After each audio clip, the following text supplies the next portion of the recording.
I want to describe something and I want you to tell me if this is familiar.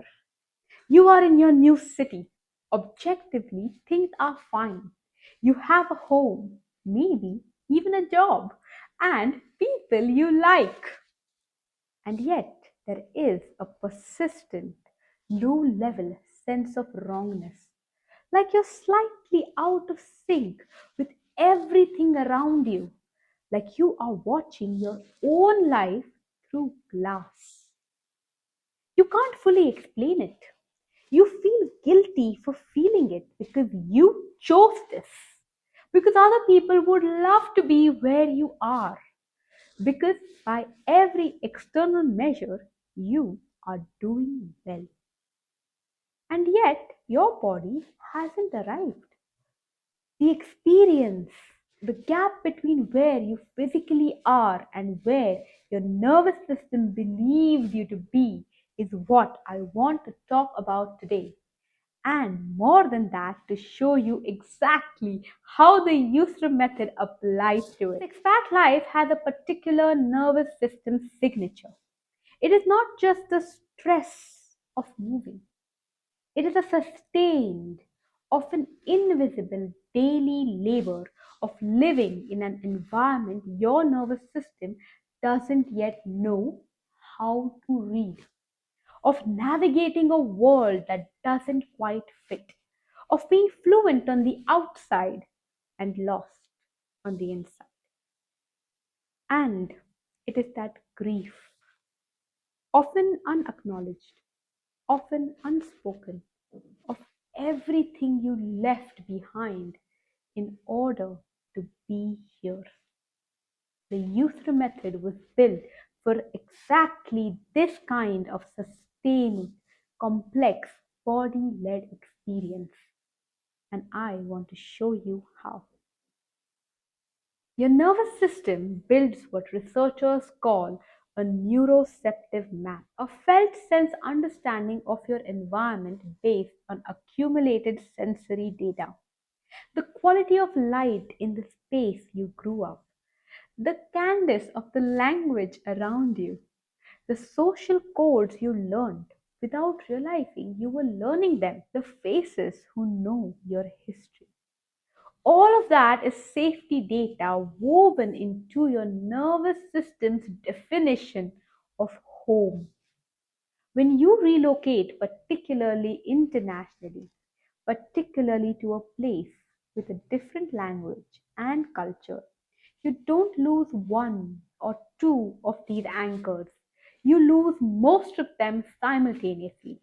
Your nervous system enters what I call alert ambiguity, a sustained, scanning state where it cannot read the environment the way it used to. So it keeps looking, keeps working, keeps trying to make sense of a place it doesn't yet have a map for. And that is exhausting in a way that is very difficult to explain to people who haven't experienced it. Because from the outside, you look fine.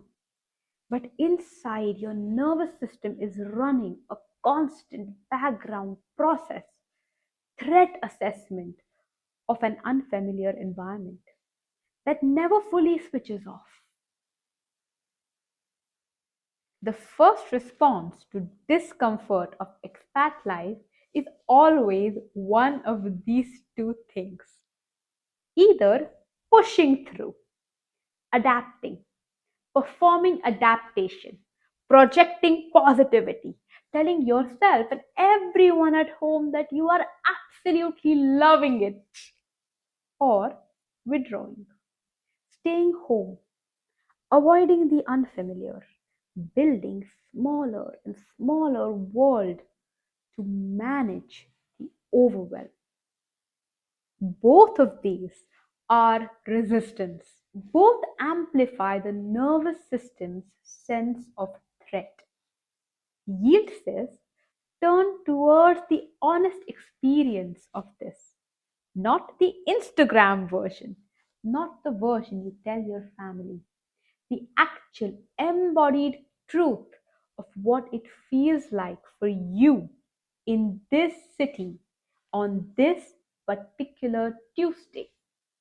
For expat women, yield often looks like finally admitting to yourself in private without guilt that this is hard, that you miss the things you didn't expect to miss, that the ease of belonging, of being known, of not having to explain yourself, that ease of something you had and something you gave up, and that loss is real.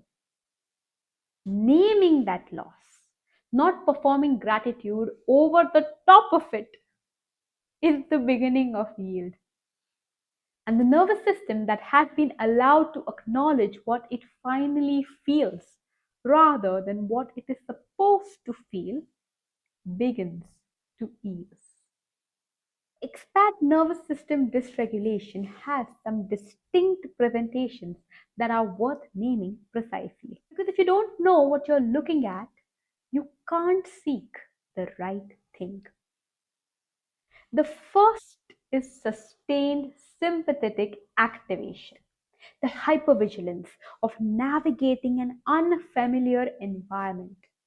This looks like difficulty relaxing, even when you're home. A low level restlessness, irritability that seems disproportionate to the trigger, difficulty sleeping even when you're exhausted, a sense that you're always slightly braced. The second is dorsal vagal shutdown, the collapse that often comes after months of sustained hypervigilance. It looks like flatness, grayness, difficulty motivating yourself to engage with the new city, a sense of watching your own life from the outside, the loss of pleasure that used to bring it. Third, specific to expat life is what I call cultural grief activation. This is triggered by sensory cues that remind the nervous system of what was left behind. A particular food, a piece of music, a smell, a phrase in your mother tongue overheard on the street. The nervous system responds to these cues with a sudden, sometimes overwhelming flood of longing and grief, disproportionate, it seems, to the trigger. This is not weakness or homesickness in the sentimental sense. This is the nervous system registering a gap between where it is and where its map saying home should be. Knowing which of these states you're in on a given day is essential for a Sikh because each needs something completely different. The sustained hypervigilance state needs discharge and rest, movement to complete the activation cycle, and genuine rest, not just stopping, but stopping with deliberate intention of allowing the nervous system to switch its scanning off. A practice you can return to daily that signals you don't have to assess this environment right now. You are safe enough in this moment. The shutdown state needs gentle activation and connection, something that slowly brings the system back online. Warm water, movement, sunlight, presence of another person. Specifically, for expat shutdown, a small engagement with the new environment that your nervous system can file as evidence of okay. One cafe you return to enough times that it can feel known.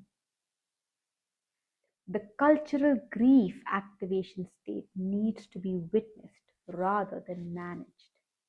This is the state that often gets suppressed because the grief feels disproportionate. because you don't want to seem like you can't cope, because crying over a song in a supermarket is embarrassing. But a nervous system that is allowed to grieve what it left, that has somewhere safe to put the longing, releases it more completely than the one that is constantly managing it back down. And across all these three states, seek includes seeking sensory anchors in the new environment, deliberately, intentionally building the nervous system's map of the new place. The same walk, the same market, the same view at the same time of the day. The nervous system learns home through repetition. You can build a new home, one repeated experience at a time. Regulation in the context of expat life is at its core the work of building a new neuroceptive map, not replacing the old one, adding to it. Your nervous system can hold multiple homes, multiple definitions of safe, if it is given enough repeated evidence that the new place is also survivable, also known, also something that it can navigate. This takes longer than most people expect. Research suggests genuine somatic settlement, not just cognitive adaptation, but bodily ease in the new place takes between 1 to 3 years. That is not failure of adaptation. That is the nervous system doing its job carefully. And regulation practices, breath work, body based practices you return to consistently accelerate this process. Not because it makes you stop missing home, because they give your nervous system a portable anchor, something that travels with you, something that's the same in Mumbai, Abu Dhabi, Barcelona, London, wherever you are next. Your breath is the same in every city. Your body is the same in every country. A regulation practice that lives in the body rather than in the environment. That is the one thing that cannot be taken away when you move. Here is the USR sequence applied to a moment of expat dysregulation. When the wrongness hits, when the longing is sudden and overwhelming, when you feel the most unmoored. Yield. Put both feet flat on the floor, wherever you are. Feel the ground under them. This ground, whatever city it's in, is solid. It holds the same way everywhere, and that is enough right now. Understand, name your state, hypervigilant and restless, flat and shut down, suddenly flooded with grief of something left behind. One word, just name it. Seek, they ask what the state needs. Movement, warmth, and stillness. To be allowed to grieve for 5 minutes without managing it down. Fourth, regulate. Do the one thing towards it. The extended exhale, the walk in a place that is beginning to feel known. One voice note to the person at home who knows your history. One 5 minute practice that reminds your body it can come back to safe. On Saturday, I'll guide a full grounding practice specifically designed for this, for the nervous system that is physically somewhere new but hasn't yet arrived. It is slow, floor based, and built around the science I spoke to you about today. You are not failing to adapt. You are adapting in a body that is built for belonging, in a place that doesn't yet know you. And it takes time and it takes the right tools. If this landed for you, share it with another expat woman who has been wondering why she still doesn't feel settled, and leave me a comment. How long have you been away? And what's the one thing you still can't find a substitute for? I'll see you Saturday.